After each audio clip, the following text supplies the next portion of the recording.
Y ese proceso de purificación en muchas ocasiones, uno lo logra ver en los textos como por ejemplo Isaías. Isaías tuvo la visión de la gloria del Señor, ve al Señor en su trono, pero inmediatamente Isaías se ve confrontado con su pecado. Diga conmigo, impresión. La santidad de Dios impresiona. Eso es lo primero que tenemos que entender. No es una cosa sencilla. Es una impresión en el hecho de que la presencia del Señor impacta los corazones y la vida de las personas que escuchan su palabra. Isaías se ve impresionado, impactado por la gloria del Señor. Y se da cuenta que nadie puede ver la gloria de Dios. Pero en esa acción, un ángel purifica los labios de Isaías para que él lleve el mensaje de la palabra. Es decir, se necesita una purificación, se necesita una acción purificadora para que Isaías pueda actuar en nombre del Señor. De igual manera, cuando vemos el llamamiento del libro de Jeremías, la vocación de Jeremías en el capítulo 1, uno puede notar esa actitud de Jeremías. Se siente pecador, se siente un niño, yo no puedo hablar, yo no estoy al nivel tuyo, yo soy un hombre pecador, pero de repente en esa condición no es un ángel el que purifica los labios, sino que es la mano del Señor la que limpia los labios de Jeremías y le dice, yo voy a estar contigo. El premio más excelente de la vida de un cristiano o una cristiana es ser acompañados de la presencia del Señor. No hay cosa más rica, no hay cosa más grande que tener la presencia de Dios en nuestra vida. Amar la presencia de Dios implica entonces también el más grande galardón del cristiano. ¿Por qué razón? Porque el amar la presencia del Señor no es de cualquiera. La presencia de Dios se ama cuando hemos comenzado a apreciar su respaldo, cuando hemos visto sus obras, sus maravillas en nuestra vida y comenzamos a buscar una vida más apartada para Dios. De tal manera que la santidad, hermanos, es necesaria. ¿Para qué? Para estar más cerca de Dios. La barrera que divide a los hombres de Dios, fíjese bien, y esto es una mala interpretación del cristianismo. Cuando se escribió el Nuevo Testamento, se hizo una división. Cuando en el Nuevo Testamento la palabra carne aparece, sarx, se confunde con la palabra soma en griego. Y esto es bien interesante. ¿Por qué razón? Porque muchos de nosotros pensamos que la carne es lo que nos separa de Dios. La carne no es este cuerpo físico. La carne no es esto. La carne es nuestra condición espiritual apartada de Dios. Eso está en nosotros, dentro de nosotros. El cuerpo, la carne, no es mala, es buena. De tal manera que la carne y el cuerpo es el templo y morada del Espíritu. Pero el cristianismo adoptó ideas gnósticas y de repente hay que castigar la carne, hay que castigar el cuerpo. Y al ayuno, porque el ayuno castiga la carne. El ayuno no es para castigar la carne. El ayuno es para entender la humildad, buscar el rostro de Dios. Y no puedo pensar e imaginar cómo el cuerpo puede ser castigado. Los monjes en la Edad Media castigaban este cuerpo pensando que el cuerpo era lo que los apartaba de Dios. Pensando que la carne era lo que los apartaba de Dios. La carne es una actitud espiritual, está en nosotros, dentro de nosotros. No está en lo físico, no está en las manos, no está en los pies, no está en ninguna parte física. Está en la naturaleza caída del hombre que no quiere vivir cerca de Dios. ¿Qué es lo que nos aparta de Dios? El pecado. La carne no es mala, el cuerpo no es malo. Y como lo vuelvo a repetir, por ese problema de traducción se interpretó que el cuerpo tiene que estar castigado. De ninguna manera. El cuerpo es de Dios y hay que cuidar el cuerpo. Hay que comer bien, hay que dormir bien. Hay que tratar la medida de lo posible de cuidar esta parte que Dios nos ha dado. Porque no podemos venir y decir, el alma, es que yo soy salvo y el alma es de Dios. También el cuerpo es de Dios, mamita. Usted no puede andar buscando una pareja y otra. Usted no puede andar buscando una compañera de vida y otra. Porque este cuerpo es del Señor. ¿Qué nos aparta de Dios? La carne, ¿sí? La condición que está dentro de nosotros, no la que está fuera de nosotros. Y el pecado nos aparta de Dios. La pregunta es, ¿cuántas personas aquí realmente añoran o desean estar cerca del Señor? que verdaderamente quieren buscar a Dios de corazón, que quieren hacer un esfuerzo por vivir una vida más apartada. ¿Por qué razón? ¿Cómo se llama a una persona pecadora como usted y como yo, pero que le sirve al Señor, que pone su cuerpo, su pensamiento y todo su ser al servicio del Señor? Esa acción se llama consagración. Diga conmigo, consagración.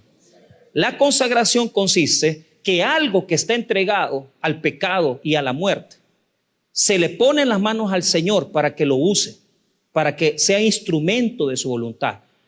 No hay pecadores más grandes de los que estamos aquí en la mañana que nosotros.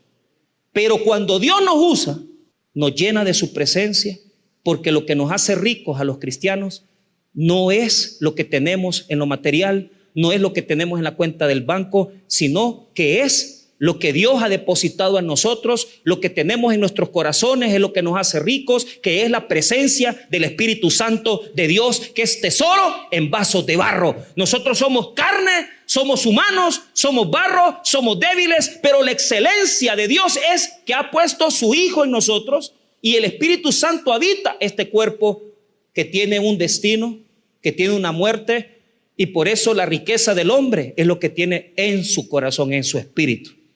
Hermanos míos, solo piense la cantidad de cosas que Dios quiere hacer con usted.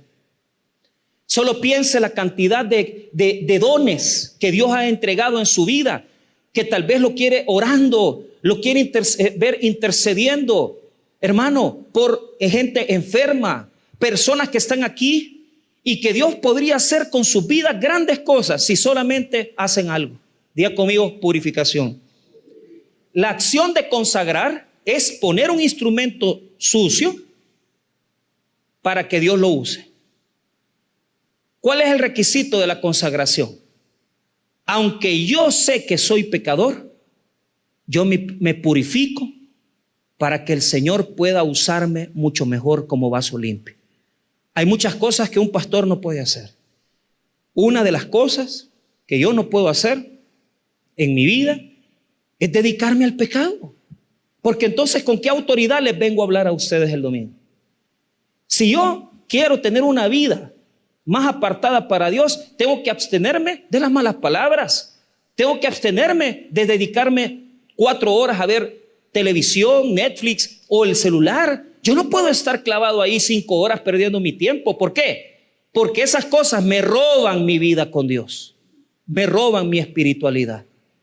Yo no puedo, hermanos, tener un corazón rencoroso. Yo no puedo tener una vida llena de odio, porque entonces, ¿con qué autoridad les predico a ustedes si yo mismo estoy atado? Y yo me pongo a pensar la cantidad de personas que andan ministrando el evangelio y que andan predicando y andan peor que los que andan afuera.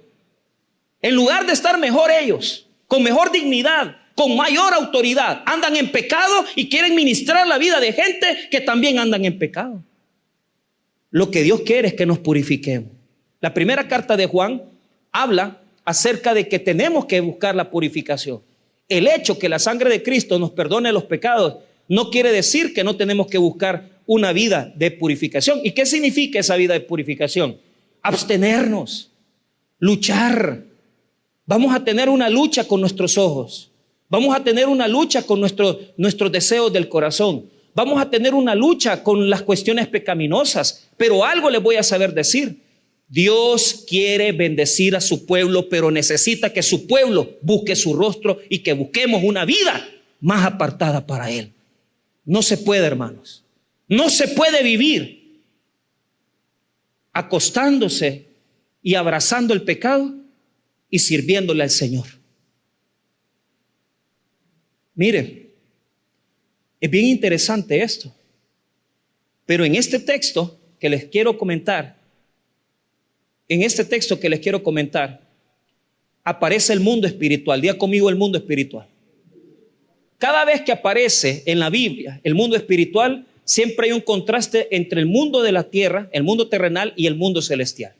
Cuando Job es puesto en las manos de Satanás, Job capítulo 1 y capítulo 2 aparece Satanás con Dios en el cielo, y abajo Job pasando todas las pruebas y todas las dificultades. Aquí está un sacerdote llamado Josué. Este no es el Josué del libro de Josué. es un sumo sacerdote. El templo ha sido destruido y se tiene que volver a restaurar el templo y el culto al Señor. Han pasado 70 años en Babilonia y el libro de Zacarías nos declara profecías. Este texto de Zacarías es un libro apocalíptico, es un género literario muy especial del mundo judío y por eso aparecen varias visiones en su inicio. En el capítulo 1, 2, 3, 4 aparecen varias visiones, 8 visiones de la restauración que Dios hace en su pueblo. Pero escuche bien, Josué ha sido escogido por Dios para que levante el sacerdocio de la nación. Ahora, Josué está en la tierra y está motivando a los judíos a restaurar el templo y está motivando a los judíos a que ellos vayan y adoren al Señor. Josué está sirviéndole al Señor. Diga conmigo, servicio. Cuando servimos nos purificamos. Cuando servimos tenemos una dignidad diferente ante los ojos de Dios. Cuando servimos al Señor no nos ve igual. Los servidores del Señor en diferentes áreas, las hermanas que están en el albergue, los hermanos que fueron a evangelizar, los hermanos que ministran y predican, no tienen la misma condición, son diferentes. ¿Por qué? Porque en el mundo espiritual Josué está en la presencia del Señor. Diga conmigo, en la presencia del Señor. Él está abajo, intercediendo por su pueblo. Pero en el cielo, Dios lo tiene en su presencia, lo tiene en su propia presencia. Está ante la gloria del Señor. Nosotros, hermano, tenemos una dimensión espiritual. Y Dios no nos ve igual en su gloria. Si nosotros le servimos, si nosotros nos apartamos, somos diferentes. Ahora, vea conmigo este texto. El texto está dividido en 3 etapas. Primero, del versículo 1 al verso 3 está la guerra en el cielo. La guerra en el cielo. Es una acusación la que se está dando. Los antiguos judíos, los antiguos hebreos, a esto le llaman rib. Rib es una acusación, es una querella, es decir, es una demanda en contra de Josué. A Josué le ha salido un clavo. Es bien duro cuando nosotros le estamos sirviendo al Señor y nos salen clavos, ¿verdad?, en el camino. Esto es bien difícil. ¿Por qué razón? Porque estamos queriendo tener una vida mejor.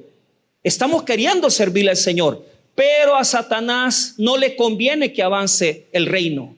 A Satanás no le conviene que avance el evangelio. A Satanás no le conviene que usted se entregue al Señor. A Satanás no le conviene que usted venga a la iglesia el domingo. Eso retrocede el reino de las tinieblas y avanza el reino de Dios.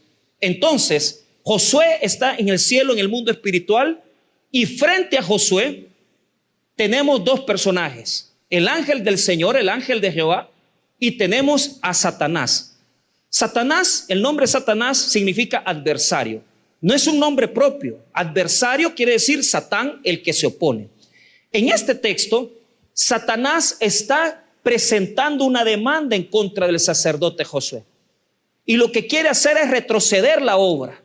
Porque en la tierra Josué está animando, su ministerio está progresando, su obra está progresando. Mira tú lo que está pasando en este texto. Lo que hace el enemigo es que inmediatamente usted comienza a servir, usted comienza a apartarse, usted comienza a ser más del Señor y los ataques van a venir. Los ataques se van a presentar en nuestra vida porque hay un adversario que no quiere que tú dejes tu amante. Hay un adversario que no quiere que dejes la pornografía. Él quiere revolcarnos, Él quiere hacernos pedazos y Él quiere quitarnos la dignidad que Cristo nos ha dado. Ahora noten esto. Ante el avance del reino, Satanás ataca. Los versículos 1 al 3 nos presentan el ataque del enemigo. Los versículos 4 hasta el versículo 5 nos presentan la purificación de Josué. La purificación de Josué. Versículos número 4 hasta el verso 5. Son solo 2 versos. Y del verso 6 al verso número 7 hay una exhortación a Josué. Vuelvo a repetir entonces. Los versículos número 1 al versículo número 3, la guerra en el cielo. Los versículos 4 al versículo número 5 nos muestra la purificación de Josué. Y el verso número 6 y el verso número 7 nos invita a hacer una exhortación, una advertencia a Josué para que Josué tenga una actitud ante Dios. Veamos entonces la guerra. Josué está frente al Señor. ¿Por qué? Porque está sirviéndole en la tierra. Está sirviéndole en la tierra. Aquellos que estén apartándose para el Señor van a tener oposición. Pero escuche bien, en la misma visión que se le presenta a Zacarías, mire el versículo 1. Me mostró al sumo sacerdote Josué, el cual estaba delante del ángel de Jehová. ¿Quién es el ángel de Jehová? Es la presencia de Dios. En el Nuevo Testamento, el ángel de Jehová se va a presentar como Jesucristo. Josué está frente al ángel del Señor. Pero a la derecha está Satanás. Y mire lo que dice. Y Satanás estaba a mano derecha para acusar. ¿Qué es lo que quiere el enemigo? Quitarte autoridad. Tener autoridad para poder meterse contigo. La Biblia dice en el libro de Job que Satanás tuvo que pedir permiso para tocar la vida de Job. Dios protege nuestra situación física, Dios protege nuestra familia, Dios protege nuestra vida, pero el enemigo se mete con nosotros. ¿Y qué es lo que quiere el enemigo? Tener permiso para tocarnos. ¿Qué pasa en el Nuevo Testamento? En el Evangelio de Lucas capítulo 22 dice la palabra de Dios que Jesús le dijo a Pedro, Simón le dijo, Satanás os ha pedido para zarandearos como a trigo. ¿Qué quiere decir? Que el enemigo quiere pasarnos por la zaranda. ¿A quiénes quiere pasar por la zaranda? Estamos los que estamos sirviéndole a Dios. No somos buenos, pero queremos ser mejores. Los que andan caminando un poco chueco y que Dios quiere madurarlos. Hermanos míos, aquellos que están queriendo dejar situaciones, estamos en el proceso del ataque. Nosotros estamos ahí. Y el enemigo lo que va a pedir es, dame permiso, porque ¿cuál es la apuesta? La apuesta que hizo con Job, ¿cuál fue? Este te adora porque vos le has dado bienes y abundancia, pero quítale lo que tiene y ya vas a ver cómo te maldice. ¿Qué pasó con Pedro? Lo mismo. Dame chance de tocarlo, ya vas a ver que no tiene fe. Pero aquí está Dios mostrándonos una verdad. Lo que el enemigo quiere es demostrar que usted solo tiene una fe fingida, que usted no es sincero, que usted no es honesto, que usted viene a la iglesia pero solamente a darse una terapia motivacional. El enemigo ha apostado porque el enemigo no conoce los corazones de los hombres y las mujeres que están aquí. Lo que él quiere es demostrar que usted no tiene fe y que su fe es una fe falsa. Lo que él quiere mostrar es que usted no ama a Dios. Lo que él quiere demostrar es que usted está aquí por interés. Y yo sé que en esta mañana hay personas que realmente están aquí nada más por costumbre, por religión. Pero quiero decirles algo. La guerra en el mundo espiritual es verdadera. La guerra en el mundo espiritual en este mismo momento se está dando. Porque lo que el enemigo quiere es que usted no progrese. Es que se quede a medias. Es que sea un cristiano mediocre. Es que usted venga solamente una vez a la semana a la iglesia. Es que usted no deje las cosas que lo están contaminando. Lo que él quiere es tenerlo siempre humillado. Llegó una señora, me dice, pastor, mi expareja, mi ex esposo, llegó a reclamarle al papá de ella. Su hija es una adúltera, dice que le dijo. Y llegó a la casa gritando pestes de ella, porque le acusaba de que ella había sido infiel con él. Y mire, con llanto y con cosas y con mucha tristeza, el hombre la llegó a denunciar con su papá.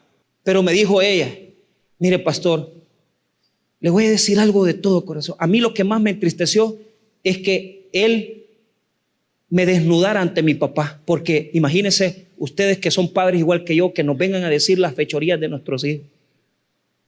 Pero ¿sabe?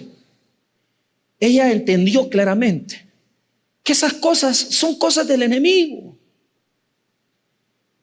Porque el enemigo le gusta que usted viva de tres maneras: abrazando el pecado para que usted no prospere. Ahí lo tiene bien dormido. Dios lo quiere prosperar, le quiere dar más platita, le quiere dar un poquito más de bendición, pero usted prefiere seguirse robando los 20 pesos de la caja registradora. Qué tristeza, ¿vale?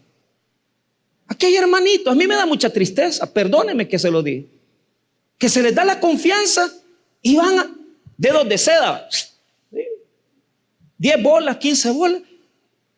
¿Y qué perdieron? La bendición de Dios. Si Dios bendice más que 20 pesos, aunque te estés muriendo de hambre, ten en cuenta algo, que cuando tú agarras algo que no es tuyo, no ofendes a la gente, ofendes al Señor y perdés la bendición que Él quiere darte. Él quiere prosperarte, Él quiere bendecirte. No pierdas tu bendición por una miseria. Él quiere vernos abrazados de la maldad para no prosperar. Por eso en esta mañana le hablo a ese tipo de gente que no quiere definirse con el Señor. Vino la señora y me dice, mi expareja vino, me fue a poner en mal con mi papá, dijo un montón de pestes, de cosas. ¿Y qué hizo usted? En ese momento me sentí mal porque todo lo que le dijo era verdad. Pero ¿sabe qué? Ha pasado ya un año de eso y yo sabía perfectamente que después de esa situación yo no lo iba a poder perdonar. Pero he orado tanto, he pedido tanto al Señor y Dios me ha hecho perdonar a mi ex esposo. Pero mira, hermana, es que él me fue infiel en primer lugar. Sí, pero esa no es justificación, le digo. Pero ¿sabe cuál es el problema? La pregunta es, ¿Dios la perdonó? Sí, la perdonó. Pero todo este año y medio la ha tenido atada el diablo con dos cosas. El enemigo te ata. Primero, te pone sentimientos de culpa, te hace sentir miserable, para que tú no te sientas perdonado, para que tú sientas que Dios no tiene misericordia. Y te acusa el pecado, te acusa lo que hiciste. En segundo lugar, el enemigo tiene acciones muy radicales. ¿Sabe qué es lo que hace? Nosotros queremos mejorar en la vida y nos pone una persona que nos conoce desde antes, y cuando vemos cara a cara a esa persona nos sentimos tristes y avergonzados porque pone vergüenza en nosotros, porque sabemos que esa persona sabe lo que somos. Cuando yo le dije esto, hermana, dele espacio a la sangre preciosa de Jesús. Dios ya la perdonó, Dios ya la hizo libre. Salga de su sentimiento de culpa y quítese la vergüenza, porque en el cielo está Jesucristo. ¿Y sabe lo que ha hecho Jesús? Mire lo que hace Jesús aquí, ponga atención. Mire lo que dice: me mostró el sumo sacerdote Josué, el cual estaba delante del ángel de Jehová, y Satanás estaba a su mano derecha. ¿Para qué?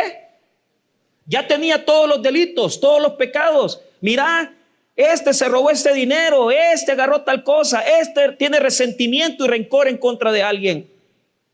Él está presto para retrocedernos a nosotros y retroceder la obra de Dios. Pero ¿sabe lo que sucede? Imagínese el cambio. En el texto hay un cambio. Diga conmigo, un cambio fuerte. ¿Por qué razón? Porque ya estamos listos para saber cuál es el pasado de Josué. Ya sabemos que está mal. ¿Por qué? Cuando usted nota en el verso número 3, solo rapidito léalo, mire lo que dice: y Josué estaba vestido de vestiduras viles. La palabra en hebreo, viles, significa la suciedad más profunda. Significa que el sacerdote verdaderamente había tenido pecado. Significa que no tenía las condiciones para ser el sumo sacerdote. ¿Por qué? Porque la palabra de Dios enseña que los sumos sacerdotes se habían contaminado adorando a otros dioses. Josué no tenía la dignidad. Josué no tenía el poder. Josué no tenía el testimonio. ¿Cuántos aquí han perdido el testimonio porque tomaron decisiones, se separaron, embarazaron a una mujer? La gente habló mal de ustedes. ¿Cuántos aquí han sido pisoteados por el enemigo y los ha embarrado de lodo? El enemigo estaba listo para comenzarle a decir al Señor: este no tiene derecho de estar en ese lugar. Este no tiene derecho de hacer esto. Este no tiene derecho de ministrar a Israel. Pero de repente, en ese cambio que yo les digo textual, en ese cambio redaccional que da el texto, en el verso número 2, usted se sorprende. ¿Por qué? Porque mire lo que hace, verso 2. Y dijo Jehová a Satanás. Pero ahí está escrito mal, escuche bien. El que le dijo es el ángel. En el hebreo es el ángel el que le dice está frente a la presencia de Dios, Josué. Y aquí a la derecha está Satanás. Y el ángel de Jehová le dice a Josué, le dice a Satanás, perdón. Mire lo que le dice. Y dijo Jehová a Satanás: Jehová te reprenda, oh Satanás. Jehová, que ha escogido a Jerusalén, te reprenda. Escuche bien. No le permitió ni tan siquiera abrir su boca. No le permitió que le sacara los pecados. No le permitió que hablara mal en contra de él. ¿Por qué? Porque cuando Dios te ha escogido, cuando Dios te ha apartado para que seas santo, Él no permite que Satanás te ensucie. Él no permite que Satanás te humille, porque tú ya eres perdonado por la sangre preciosa del Cordero Divino. No tienes por qué tener carga. No tienes por qué tener culpa. No tiene por qué sentirse avergonzado. Claro, la vergüenza la vas a tener porque esa gente sabe que estuviste casado. ¿Qué te toca? Humillate, aceptarlo y levanta el rostro, porque en los cielos Cristo te ha perdonado.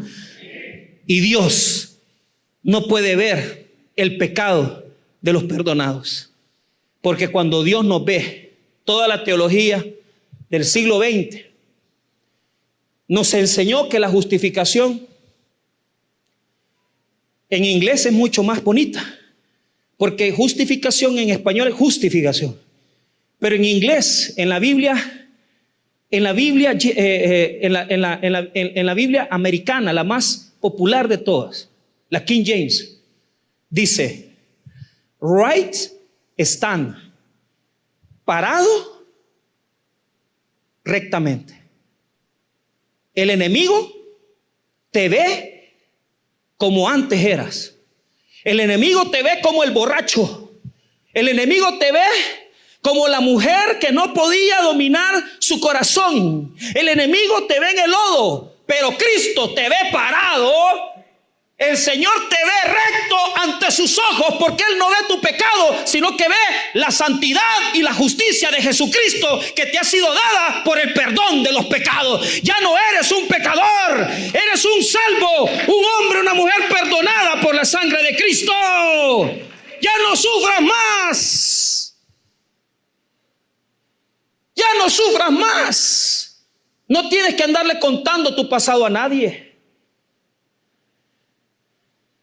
Hoy yo le dije a la señora esas palabras, se puso a chillar. No necesitamos andar de terapia en terapia, ni necesitamos andarle contando a la gente lo que fuimos. El Señor nos ha perdonado. Satanás no pudo ni tan siquiera sacar el expediente. El ángel de Jehová le dijo: cállate, el Señor te reprenda, le dijo.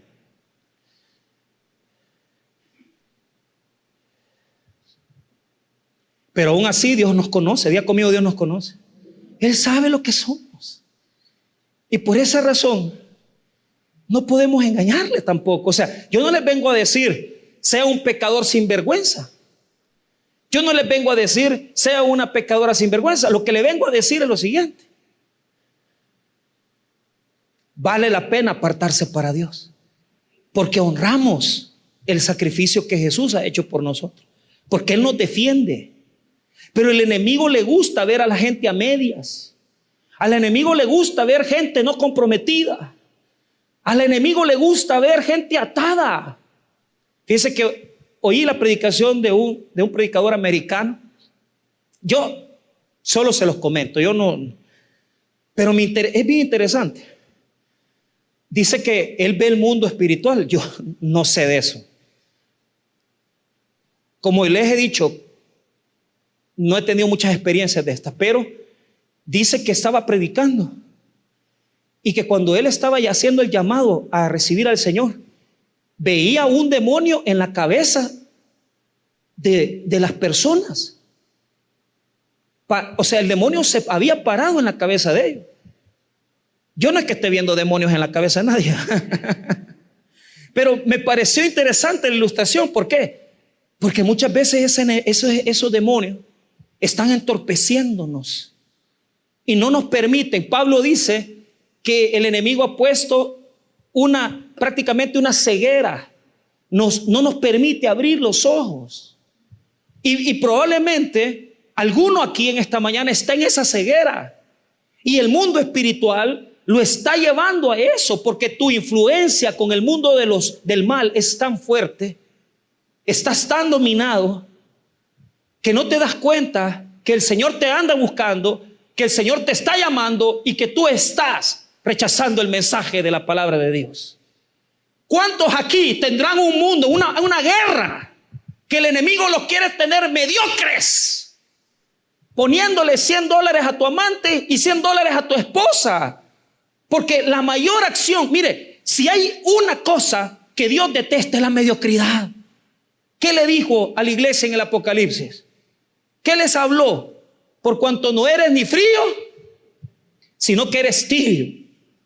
Por tanto, te vomitaré de mi boca. ¿Qué es lo que produce el agua tibia? Tome mucha agua tibia, ganas de vomitar.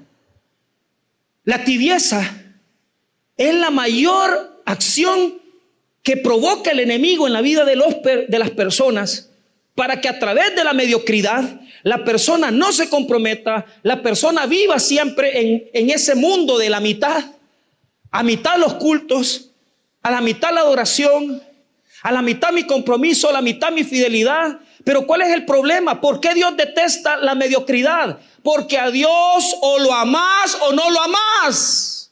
O se ama a Dios con todas las fuerzas del corazón o no se ama. Pero no hay estados medios. O lo amamos o no lo amamos. Si es que aquí no se trata de tener una vida santa, hipócrita. Se trata de una sola pregunta. ¿Amamos a Dios o no lo amamos?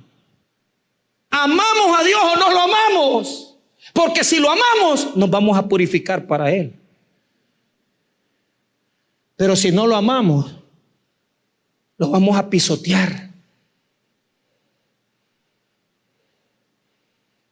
El enemigo conoce nuestro pasado, sabe lo que hemos sido.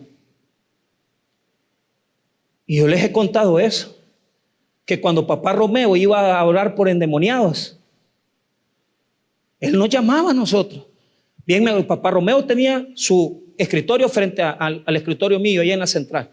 Y estaba Hazael Mendoza, un pecador igual que yo, pero él es más pecador que yo. Y yo sentado aquí. Y papá Romeo entraba a la oficina. Cipotes, ¿quién quiere ir a orar conmigo? ¿A dónde va papá Romeo? A orar por un endemoniado. No, los dos así, avergonzados. Porque ya sabíamos que lo primero que hace el demonio es decir los malos pasos en los que anda. Fíjese que a mi amigo Pastor Juan fue a orar por un endemoniado. Y primero el demonio lo quiso ver de menos. Le dijo, Pastorcito Juan, le dijo el endemoniado. Aquel se asustó, porque la persona por la que estaba orando no conocía el nombre. Pastorcito Juan, le dijo.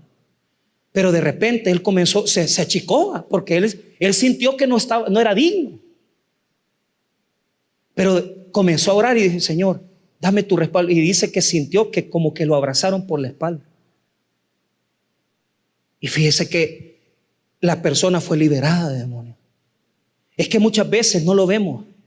Pero escuche bien, hermano, les voy a garantizar esto. si por no ver un poco más de cosas que no edifican mi corazón, si por apartarme un poco para yo guardar mis labios, si por guardarme un poco de no ver lo que no me conviene o de hablar lo que no me conviene, voy a ganar la gracia de Dios en el sentido de que Él va a respaldarme más, hermano, a mí no me importa, yo lo voy a hacer. Porque yo quiero tener una vida en la cual Dios se agrade de mí. A mí no me importa que la gente esté agradada con mi persona. A mí no me interesa lo que la gente piense. A mí lo que me interesa es caminar rectamente ante los ojos de Dios. Porque si Él ve mi vida, Él va a respaldar mi vida. Y si usted anhela eso y anhela su respaldo, camine rectamente. Cuide su santidad. No la vea como basura. Véala como algo grande ante los ojos de Dios.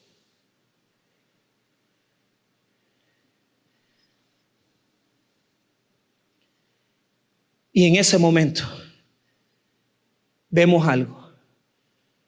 Dios sabe lo que somos. Diga conmigo, Dios sabe lo que somos. Pero quiere usarnos. Quiere usarnos. Límpiese. Yo no sé, les comento. Cada vez que el Señor me da una oportunidad de ir a predicar a las prisiones o de ir a predicar a grupos donde yo sé que hay mucha gente, yo me aparto, hermano, en ayuno, en oración por esas almas. Y ahí hay un choque pues del diablo, porque el mundo espiritual, ¿usted cree que los demonios no se fían que usted pasa arrodillado?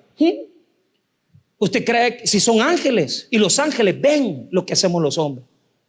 ¿Usted cree que Dios no se fija cuando usted derrama una lágrima porque usted sabe perfectamente que dijo algo que no debía decir y ofendió personas y usted se arrepiente? Claro que Dios ve eso. Usted sabe, hermano, y usted cree que Dios no sabe que usted quiere salir de ese adulterio.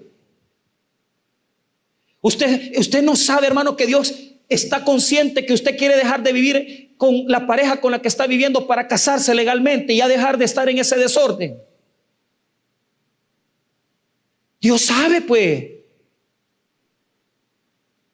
Pero ahí está la gracia de Dios, que aunque Él sabe que no somos totalmente dignos, Él nos ha escogido. Diga conmigo, Él nos ha escogido. Y mire lo que hace en el verso 2. Y dijo Jehová a Satanás: Jehová te reprenda, oh Satanás.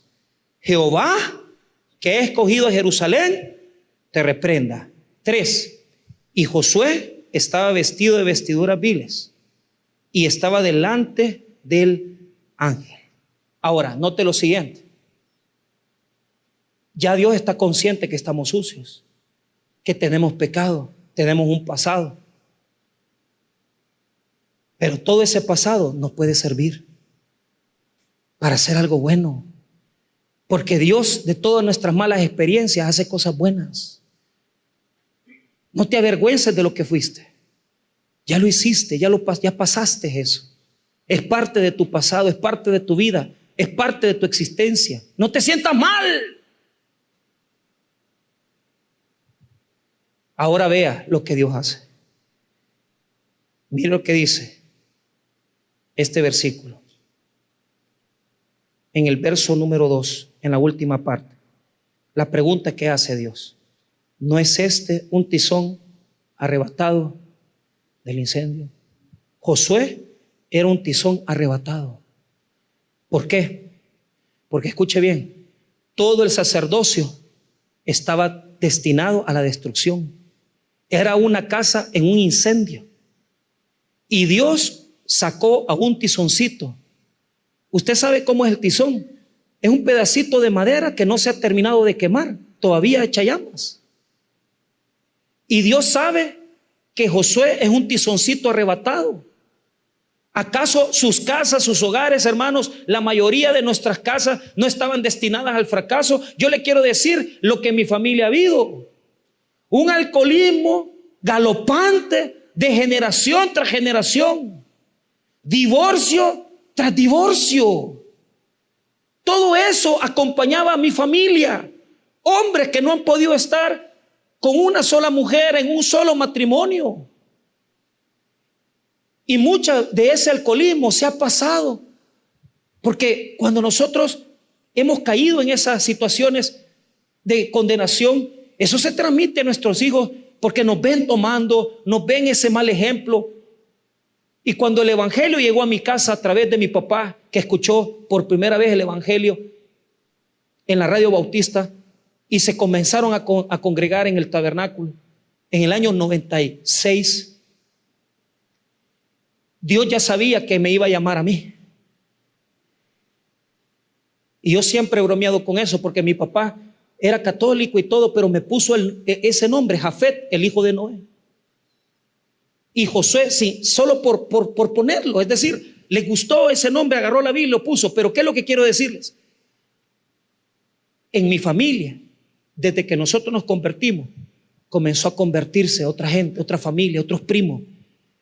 Y en este momento, hermano, puedo decir, para la gloria y honra del Señor, que aunque éramos una familia destinada al fuego, Dios nos escogió como tizón. Nosotros estábamos para ser destruidos.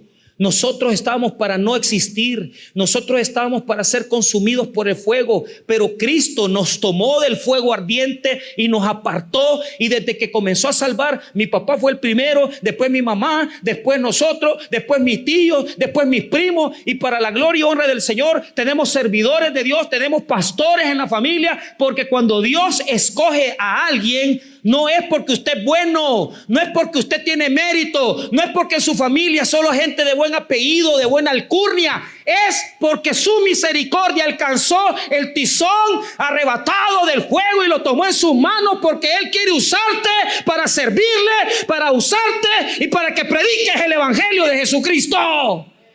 Tizones arrebatados por fuego somos. No tenemos dignidad. Cristo nos ha rescatado. No es porque eres bueno. Tú tienes, igual que yo, vestiduras sucias. Pero el Señor dice: a vos te voy a ocupar. Vos vas a ser el evangélico de la familia. Vos vas a ser el cristiano de la familia. Y vos vas a llevar luz a esta familia, a esta casa. ¿Ustedes creen que lo que están haciendo es en balde? ¿Ustedes creen que el venir a la iglesia es eso, una religión? Vayan y oren por los suyos, porque muchos aquí tienen a sus hijos en el fuego. Muchos aquí tenemos a nuestra familia en el fuego. Y si Dios te ha sacado como tizón, ponte en las manos del Señor y deja que Él te use. Deja que Él te use. Ponte en las manos de Cristo. Comienza a tomar el evangelio en serio.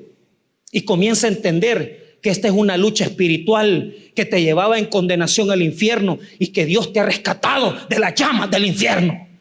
El Señor dijo: a este voy a escoger. No porque sea bonito, no es porque usted sea linda, es porque la mano de Dios misericordiosamente te alcanzó y te rescató que te destruyeras.